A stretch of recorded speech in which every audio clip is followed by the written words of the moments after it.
Viral gadis ini dibuat syok sosok asing, tiba-tiba muncul ketika akan buat konten. Berniat membuat konten TikTok yang kini sedang viral, seorang gadis justru dikejutkan dengan kemunculan penampakan pria di belakangnya. Kemunculan orang tak dikenal tersebut langsung membuat sang gadis syok dan seketika kabur.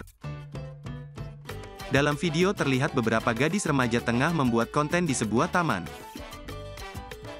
Namun saat para remaja yang lain sedang asik mengobrol, gadis tersebut tampak membuat konten sendiri.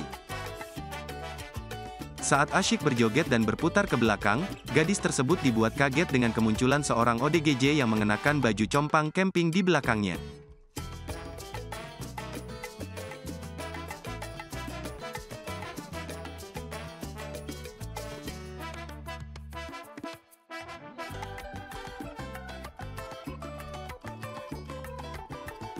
Terima kasih sudah nonton. Jangan lupa like, subscribe, dan share ya.